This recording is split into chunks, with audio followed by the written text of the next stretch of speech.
मैं निशा गर्ग और आज मित्रों राजस्थान के इतिहास में मैं आमेर का जो इतिहास आपको पढ़ा रही थी उसमें मैं मानसिंह के बारे में आपको जानकारी दे रही थी। मित्रों मानसिंह की जो उपलब्धियां थी उनके बारे में हम जान चुके थे। अब उसकी जो निर्माण कार्य और निर्माण कार्य में भी मित्रों स्थापत्य के क्षेत्र में उसने जो निर्माण कार्य करवाए आमेर मंदिर में शिला माता का मंदिर, जगत शिरोमणि का मंदिर मित्रों, ये जो उसके काल में मंदिर बने, और राधा गोविंद जी का मंदिर जो वृंदावन में बनवाया गया मानसिंह द्वारा। मित्रों उनकी चर्चा करने के बाद इसके बाद और कई मंदिर बसते हैं जो उसने बंगाल, बिहार और आसपास के क्षेत्रों में बनाए, जहाँ की सूबेदारी अकबर ने उसे सौंपी थी। तो उनके बारे में जानेंगे मित्रों। उनके बारे में जानने से पहले और मानसिंह के इतिहास को आगे बढ़ाने से पहले मेरी आपसे रिक्वेस्ट है कि मित्रों मेरे चैनल को लाइक, सब्सक्राइब और शेयर करें। मित्रों मानसिंह द्वारा एक और मंदिर का निर्माण करवाया गया जिसे भवानी शंकर का मंदिर कहा जाता है। भवानी शंकर का मंदिर मित्रों ये बिहार के पटना ज़िले में है। बिहार के पटना ज़िले में मित्रों एक गांव है जिसका नाम है वेंकटपुर। क्या नाम है? वेंकटपुर। मित्रों इस वेंकटपुर में ये भवानी शंकर जी का मंदिर बना हुआ है और इसमें विष्णु, गणेश और मातृ देवी की मूर्तियां हैं। विष्णु, गणेश और मातृ देवी की मूर्तियां हैं। मित्रों इसी तरह महादेव का एक मंदिर जो है वो भी मानसिंह द्वारा बनाया गया और ये बनाया गया गया बिहार में। बिहार का जो गया जिला है उसमें ये मंदिर बनाया गया, महादेव का मंदिर। मित्रों मानसिंह ने बिहार में रोहितासगढ़ का किला भी बनाया, आवास गृहों का निर्माण भी कराया, जिसमें ये जो रोहितासगढ़ का जो किला है मित्रों इसमें आज भी हमें हिंदू शैली की छाप दिखाई देती है। मानसिंह ने मित्रों बंगाल में अकबर नगर बसाया। अकबर नगर उसका नाम, एक कस्बा बसाया और उसका नाम रखा अकबर नगर। अकबर नगर कहाँ बसाया इसको? बंगाल में। जब उसके पास बंगाल की सूबेदारी थी तो उसने बंगाल में अकबर नगर बसाया। वर्तमान में मित्रों इस अकबर नगर को राजमहल कहा जाता है। क्या कहा जाता है? राजमहल। इसी तरह मित्रों मानसिंह ने बिहार में मानपुरा कस्बा बसाया। अपने नाम से मानपुरा नामक कस्बा बसाया। कहाँ पर मित्रों? बिहार में। मानसिंह ने मित्रों पुष्कर में भी एक मान महल का निर्माण करवाया और इसको वर्तमान में RTDC Rajasthan tourism development corporation का होटल जो है इसको बना लिया गया। किसको? पुष्कर में जो मान महल है, मान महल, ये कहा मित्रों? पुष्कर में। इसको आजकल RTDC द्वारा राजस्थान में एक होटल का रूप दे दिया गया है, जिसकी मित्रों RTDC की फुल फॉर्म है राजस्थान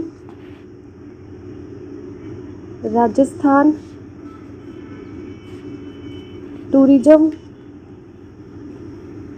डेवलपमेंट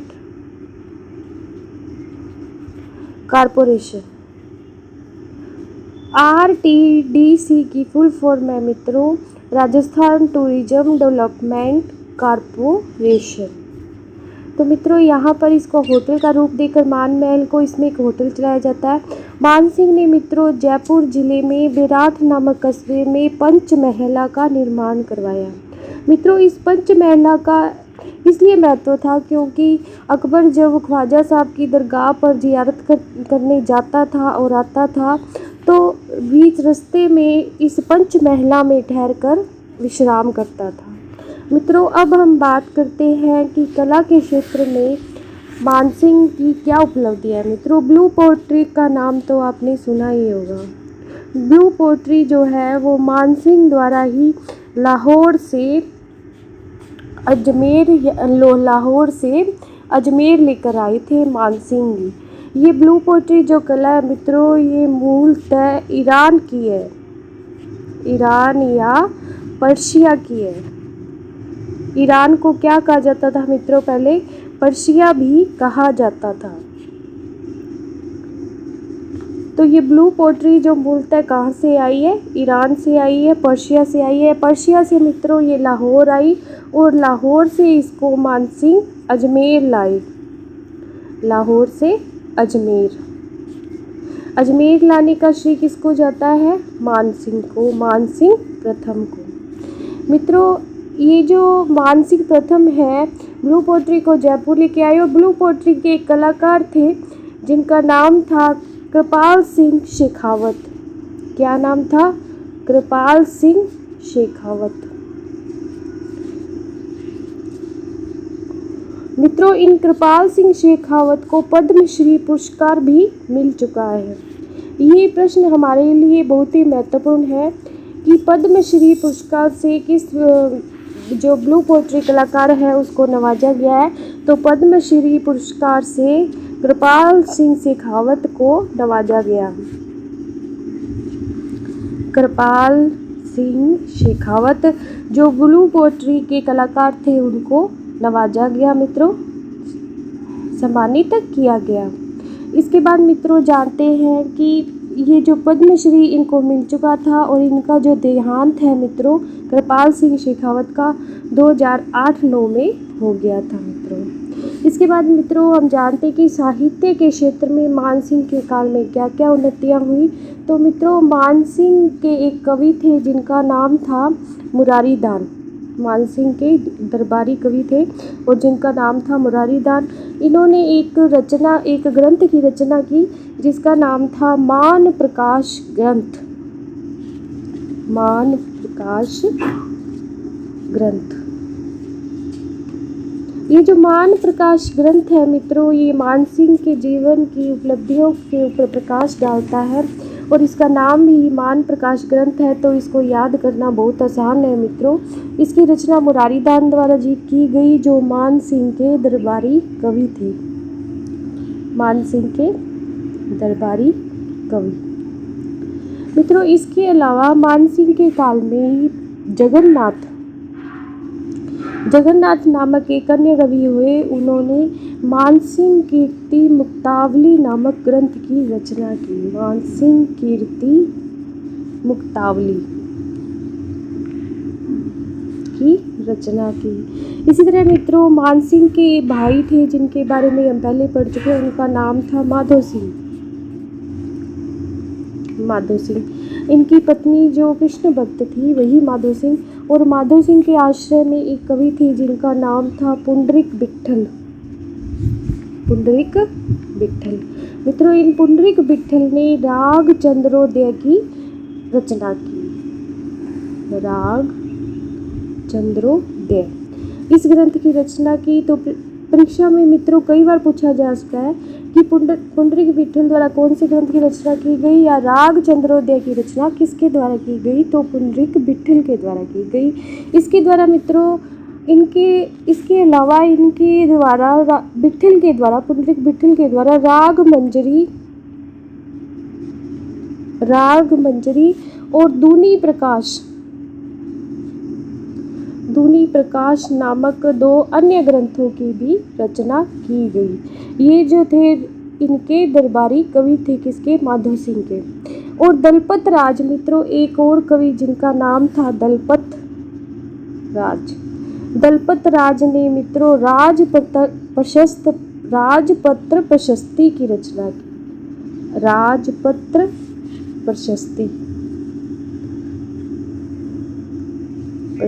की रचना की। मित्रों ये जो बुक्स मैं आपको बता रही हूँ ये सारी महत्वपूर्ण है, तो प्लीज़ आप इन्हें नोट करें और याद करें। मित्रों दलपत ने एक और ग्रंथ लिखा जिसका नाम था पवन पश्चिम। इस तरह मित्रों मानसिंह के काल में साहित्य के क्षेत्र में भी पर्याप्त उन्नति हुई और उन्होंने बहुत कवियों को अपने दरबार में आश्रय दिया। मित्रों इनके काल में दादू दयाल मित्रों राजस्थान के कबीर कहे जाते हैं और राजस्थान के बहुत महान संत थे निर्गुण भक्ति के।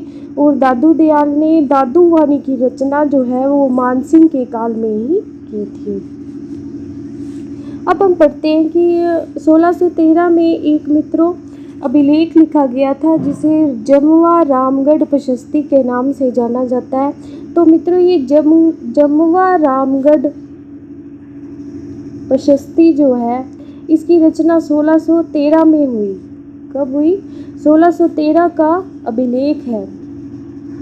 तो मित्रों ये कछवाहा शासकों की जानकारी देता है और इसमें मानसिंह प्रथम को मित्रों कछवाहा वंश का दत्तक पुत्र कहा गया है।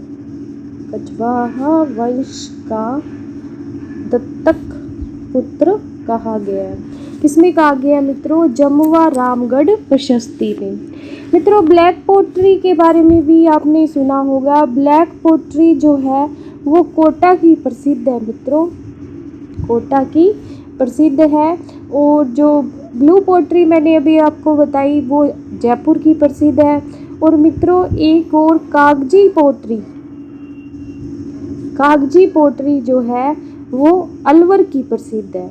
तो मित्रों राजस्थान के इतिहास में ये तथ्य याद रखने वाले हैं, तो प्लीज़ इन्हें नोट करें और इन्हें याद करें और पूर्णतः से मानसिंह के इतिहास को अच्छी तरह समझें इस वीडियो के द्वारा। धन्यवाद मित्रों, आज के इस वीडियो में इतना ही। Please like, subscribe and share this channel.